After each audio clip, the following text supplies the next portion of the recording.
not gonna take too much of your time, but really when I reached out, Dick, a lot of things have been going as far as transitioning, and so give you a little bit of a story. I I went the route of freelancing. I got some advice from you, took action on it, did a little bit of that, and then was able, based off some of your recommendation, I was able to transition this freelance into a full-time gig, right? I'm working for one of the agencies, doing some work for them, and now I was at a point where there's been some miscommunication between me and the founder, and I just didn't know who to go and ask and talk to, right?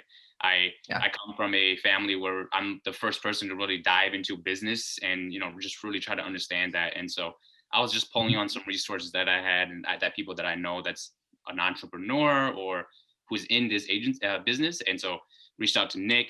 We talked about it a little bit, and then he mentioned your name too, and I was like, oh, you're right. Dick, this is what Dick does, and so I really do appreciate the time. Yeah, you bet. Cool.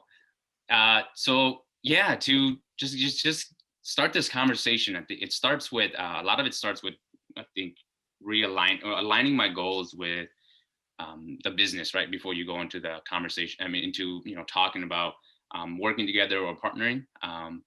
And so I think what I would really appreciate out of this is one, maybe a little bit of guidance on how I can pivot or make changes here.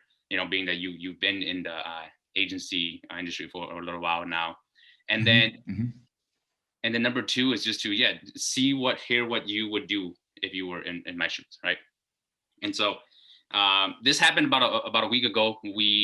So the founder and I, we talked about a little bit about the vision for 2021, and there was just some miscommunication from the very get-go. And so I think, and a lot of it is internally for me.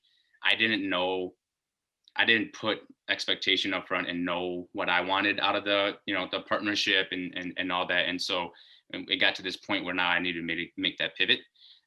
Just so you know a little bit of background, I actually decided to move forward from that because I needed to make a decision and just go back to freelancing. And so I started this concepts23.com. It's just agency to do just websites for the time being, because that's what I know, website and a little bit of marketing.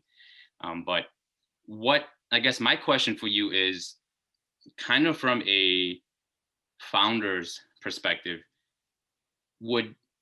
how do you approach hiring somebody, and how do you approach, like, what questions or what are you looking for when you're trying to align if this person fits the value or the goals of this company, of your company? Yeah. I've actually got a really good answer for you, but first I want to just make sure that I'm understanding the situation that you're in. Are you thinking about hiring somebody, or are you looking at, like, retrospectively? Was that your last agency opportunity? Was that a right fit? And is that something you maybe could have vetted out beforehand, or why are you asking this question? Yeah, so it's the latter, right? So trying to understand, for me, going into maybe the next phase of my life, right? How can I ask the right questions, or maybe I need to do some more internal questioning to make sure that I'm in the right position so that I fit the culture and I fit where the company's going. And again, we can align that perspective. Yeah. So not really hiring anyone, but yeah. Got it. So you're doing the freelance, your 23 designs, is that right? 23 designs? Concepts 23, yeah. Concepts 23, got it. Yeah. So Concepts 23 in the interim, like to obviously have cash flow and pay the rent and groceries and things. That's great. That's awesome. I like the hustle. And you're looking at, when I'm considering my next agency opportunity, what questions or how could I vet if it's going to be a good culture fit? Yes. That's kind of what you're asking. Got it. So if you don't mind me asking, what parts did you headbutt on at your last agency? And of course, this is, I say it's more of goals, and then the pace, right? I think we both have the same values, and we both think alike in terms of just again being empathy, right? Being human and being transparent, right? And so that's why I naturally gravitated. But we have different terms of, like, he is, give you a little bit of background, he's about mid-40s, so he has a different approach to his life. He's a little bit more stable. Again, if the agency doesn't go too well, he's fine. Like he's able to just take a step back. Me on the other end, I'm 26. I literally quit my job to do this, and I'm not saying I need to see immediate revenue or whatnot, but we need to be taking massive action like in the short term, but think long term, right? And so I think that's Mm-hmm. where the disconnect is. And I didn't Mm-hmm. really vet that until just a couple weeks ago. Yeah. Were you the only employee there, or were you? There's about two more other employees there. Hmm. Okay, got it. And uh, was the founder, were they involved like on a daily basis, or was this like one of several businesses that they were doing at the time? So it was one of several, but he was definitely involved. But there was some time where some weeks where he would go and again he's busy, he's tied up in the other business and needs to focus on that. And so yeah. Mm-hmm. Hmm. Mm-hmm. Got it. Okay. Do you know where he wanted to take the company before you started? I did. We were aligned. We were talking about where the business was going. So he brought me in. So my background is in marketing, right? Is in marketing, and then design, web design. And so he brought me in, and my perception of the company where we're headed was more of a creative agency and strategy agency. So focusing on branding and at the same time strategy, right? And so Mm-hmm. we had that conversation. We worked. We've been together for about 6 months, and moving to 2021, I think he started pivoting it a little bit more, and looking more at like software development, which is again another completely different company, or yeah, company in general, business, right? Mm-hmm. Mm-hmm.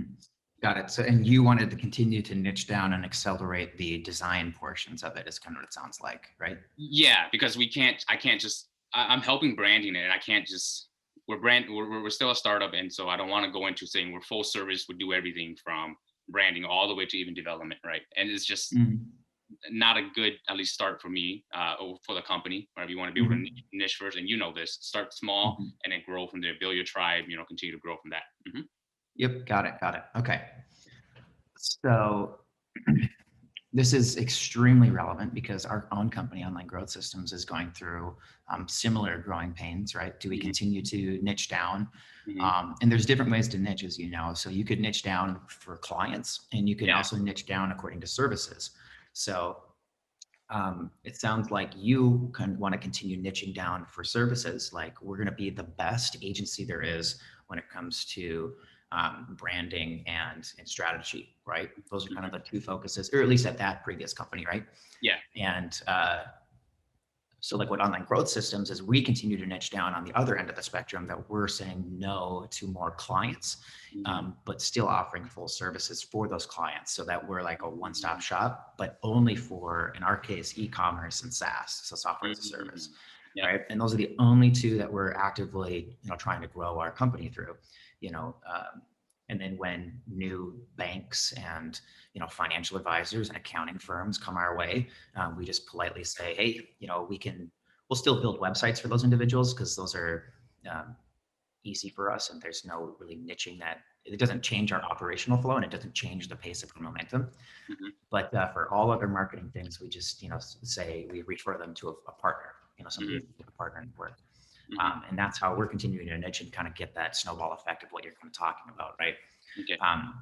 So number one, I would try to understand the difference between the two ways you can niche down, as you're growing. Hmm. Uh, the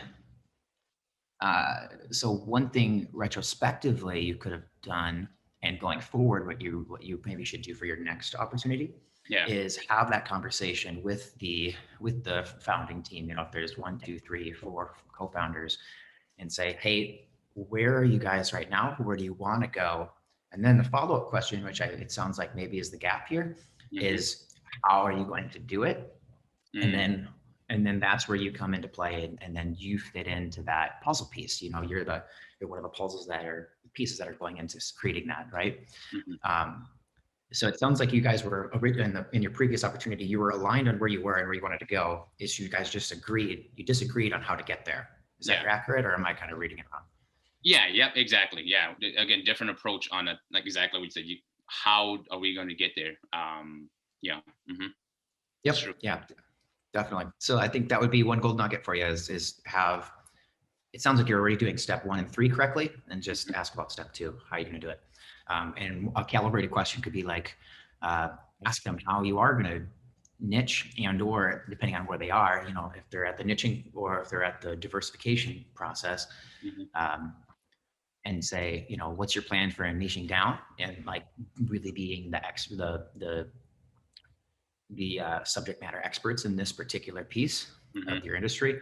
And then at what point, what inflection point do you think is going to happen in your timeline where you're going to pivot and do the opposite, and you're going to start to, in our case, you know, we start to work with other industries besides those two, right? Like I'm thinking about a third niche down the road. It might be esports, because we do a lot of consulting and I do speaking on esports, but we don't do many services for esports, right? Yeah. So we're thinking that might be like a third niche. And having that conversation about what that business plan roadmap looks like and timeline.